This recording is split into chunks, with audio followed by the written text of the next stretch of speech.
This is The Attraction Factor with Pam Thomas on Empower Radio. 30 minutes to supercharge your life, move past negativity, and reclaim your personal power. Now, here's your host, Pam Thomas on Empower Radio. Welcome to The Attraction Factor. Today I have with me two people that are not only my colleagues, but fantastic, great friends of mine, Kenny Brixey and Cheryl Maloney of the radio show Simple Steps, Real Change, right here on Empower Radio, which comes on air every Tuesday night at 8 p.m. Eastern Time. And they'll be joining me in just a moment to discuss the topic of coming out of the shadows and playing bigger. But first, the Attraction Factor tip of the week is to laugh. And I just had an opportunity to spend some time with Cheryl and Kenny laughing, and they're laughing at me right now. You just can't hear them. I think it's important to remember the time when you had that good belly laugh. You know, remember how that felt. Laughing is a wonderful, wonderful way to increase and release the endorphins in the brain, those feel-good chemicals that the body naturally produces. It's also a great way to release the stress and relax the body and to boost the immune system. And not to mention, they've done a study that when you're laughing and you laugh on a regular basis, that actually helps to improve your heart and strengthen your heart muscles. And it's also a great way to promote connection and bond with somebody else, as well as to amp up your attraction factor. Think about it. People who are happy and laughing are really attractive. Laughter doesn't cost a dime, and it's a blast. So get your laugh on today. And I'm going to get my laugh on with my friends. We're going to continue the laughing, I have no doubt. I want to welcome Cheryl and Kenny, and I want to thank you both for being here. Hi, guys. Thanks, Pam. Appreciate you having us. Yeah. Oh, always. It's always a pleasure. It's always a pleasure. You know, I was thinking about this topic, and I know we've talked about this on the sidelines, the three of us, multiple times. But when I was thinking about this topic, I was thinking about that Marianne Williamson quote, where she starts off, "Our deepest fear is not that we're inadequate. Our deepest fear is that we're powerful beyond measure. It's our light, not our darkness, that most frightens us." And then she goes on to say, "We ask ourselves, who am I to be brilliant, gorgeous, talented, fabulous? Actually, who are you not to be?" And I won't continue on with that quote because it's a long quote, but it's a fantastic quote. So I've got to ask you both. I know I've played small. I've not let my light shine, if you will. And sometimes I still do. I'm guilty. How has playing small impacted both of you? Kenny, you want to start it off? I'm sorry, Sure. Cheryl. I almost cut you off Kenny, there, my friend. We're good. Yeah, playing small has held me back in so many ways, and it I'm like you, Pam. It hits me frequently, and it's something I have to be aware of, something I have to keep up with and keep at the forefront. The way it's held me back is just it took me years to write a book that I wanted to write, and now I'm able to. I've got that behind me now, so I know that okay, next time it's not going to be so scary, but it's still an issue that I just have to keep stay aware of. Yeah. How about you, Cheryl? Well, the funny thing about this is I never knew that I was playing small, and I think a lot of it is I didn't know that I was playing at all. I thought that I was doing everything that I was supposed to do, so small or large didn't make any difference to me. I had no clue I was playing small until I got out of what I was doing for so many years, which was everything I thought I was supposed to be doing.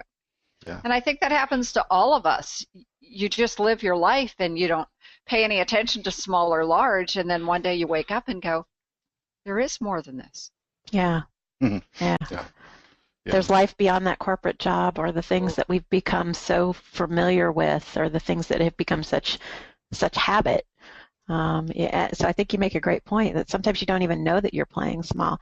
I know when I'm playing small, and that's when that nagging little voice says, do this, do this, do this, and I keep saying, no, I can't, I can't, I can't, I can't. And that showed up for me when I've known since I was very little that I had the ability to tap into my intuitive side and provide intuitive readings for people. And that's something that got squashed until about 4 years ago when I started to play a little bit with it, but I wasn't fully playing big with it until this last 6 months where I just decided, okay, I'm going to announce it to the world. But what was really interesting is that little voice in my head was going, share this, share this, share this. And I kept saying, no, I couldn't. People are going to think I'm out of my mind. I'm weird. Oh my God, I'm going to lose friends. I'm going to lose clients. So how do you know? I'm curious. How do you know when you're hiding in the shadows and playing small? Cheryl, I'll start with you since I started with Kenny last time. How do you know? I know when I realize that my life is nothing more than a routine, and I get into this, okay, this is easy, this is simple, this doesn't require really a whole lot of brain power, I'm just on autopilot. And when I discover that I've gotten into that rut, and for me it's a rut, I realize that I'm not living my potential. I'm not living the way I truly want to live. I'm taking the easy route. Yeah, well, that autopilot's a big key factor. Yeah. Woo, we're going to soar through life, not pay attention. Yeah. Hey, Kenny, how about you? I know that I'm playing small. There's two things that are key for me. I play small every time I fail to ask myself, can I take one more step?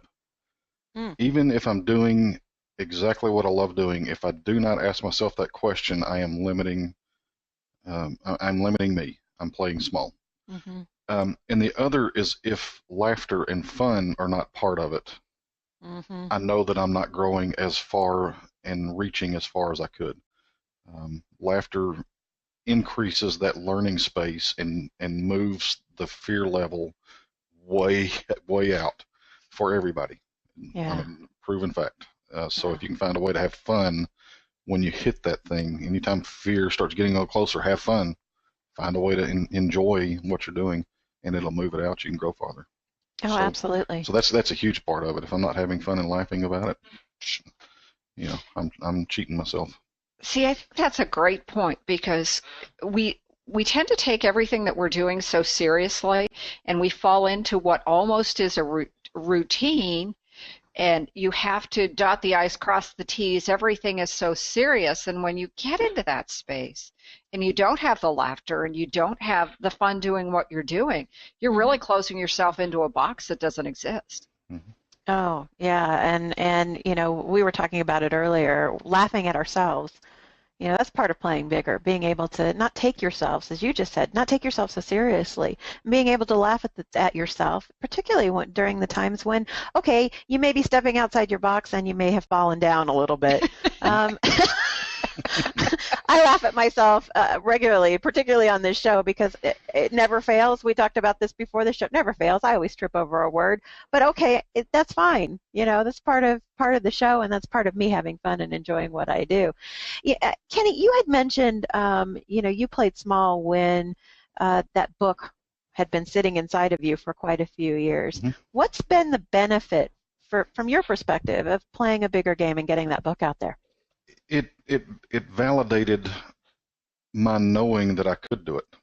It was a validation for me.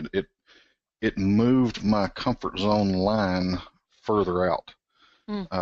So now I can go farther before I start getting that little feeling that, I'm getting out of my comfort zone. It's every time I expand my awareness, every time I expand my ability through things that I've done, it expands that comfort zone. And I don't like living in it, but here's the truth about comfort zones. You will always be in one. You can just stretch it if you choose. If you don't stretch it, it closes in on you. So, that's your choice. And so I choose to stretch mine. And that's what asking myself, can I take one more step, did for me, was it allowed me to stretch that comfort zone further out. Oh, I love it. I love it. And I love the fact that you mentioned it closing in on you. That just drives home the point that we have so much more potential if we allow ourselves the space. Yeah. I had if you got a second, I had a client that, the great example of it closing in on you. She had a regular job she went to every day, just lived in that same routine like Cheryl was talking about. She got caught up in the routine. And something happened to her one day on the way to work. It was a near miss, but for some reason it really scared her. So she closed her little comfort zone down a little bit. And that started progressively closing down because she would not stretch outside of that. She wouldn't push that zone. Anytime it felt uncomfortable, she'd just kind of withdraw. Before she reached out for help, and it was not me that she reached out to, I was kind of somebody on down the line, she was living in her closet. Wow. And that was her comfort zone. Wow. Now, she had no major tragic event that started this. It was something as simple as a near miss on the road. Wow. That caused her to shrink her comfort zone, and then the comfort zone just closed in on her. Oh, my goodness. It's amazing what fear does to people, isn't it? Because that's really what you're talking about, is she had this near miss, this fear, and then it caused her to go back inside of herself as opposed to living out loud. Right. The exact opposite. Oh. Wow. Yeah, so the comfort zone will close down, and it starts trying to close down every time you hit that edge where there is fear of the unknown. And you have a choice. You can be courageous and just step into it, or you can shrink away from it. Great advice, too. I mean, we do. You're right. We have a choice. We absolutely have choices. Cheryl, we talked about Kenny's book, and we've talked about my intuitive readings. So how have you played bigger, and what have been the benefits for you? To me, everything bigger was outside of what I used to do in the corporate world, because I used to tell people, I'm not the creative one, Jack is. I'm not the one that has these thoughts. I fit really well in somebody telling me what to do, and I did that for years. So anything that was truly me doing something on my own as opposed to through guidance from someone else, that to me ended up playing big. And as these last couple of years have progressed, and a lot of it, quite frankly, has to do with the fact that we have been through so much that you get to the point where you go, you have nothing left to lose, and what you're doing isn't really working for you anymore. So you just go, I don't have anything left to lose, so why don't I try and write a book? Why don't I try a radio show? Why don't I try to just put myself out there? Because I don't have anything left to lose, and maybe in doing so, someone else will be inspired or helped, or just know that they're not alone. And you just said something that struck me. We talked about not laughing and having fun and closing off ourselves, but one of the things you just said was Jack was always the creative one. That is, to me, a real big sign that we're playing small, when we're saying everybody else is funnier than me, so-and-so has the creative side. Boy, how we really change our perception of and create that perception of, I am really small. Wow. Thanks for sharing that. That leads me to ask both of you, because I know you're both into simple steps for creating change. What are some simple steps for coming out of the shadows and, as Kenny would say, getting a little sunshine and maybe getting a little sunburn? Because the sun helps you to grow, right? So what are some simple steps? Well, the first one that I say to everyone, and because so many people are afraid to make any change, so if they go and make some massive change, it isn't going to work. It's just going to throw them back into that fear cycle again. They say, start with something small. What is something that you've always kind of wanted to do, but you've put on the back burner because everyone else's needs come first, or you just didn't want to put your neck out there, as the case may be. And something maybe as simple as, I want to go join a walking group, or I want to go join a book club, or something that truly is simple. It's not out there changing your entire life.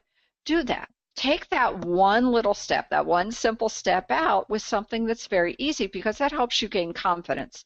And as you gain it with whatever you start small, then you have the confidence to try something different. So you're doing it one simple step at a time, and it pushes your comfort zone. It doesn't tear it apart. Gotcha. Kenny, what about you? I love what Cheryl just said about the simple steps all the way through. What I would add to that is become aware of your awesomeness. I mean, everybody that is even able to hear what we're talking about today has a power inside of them that has gotten them through their life to this point. Mm-hmm. That can be an incredible life. That can be a horrible life, depends on how your perception is. Mm-hmm. But you have had a power that has led you to this point. Become aware of that and know that that power is enough to lead you to the next steps.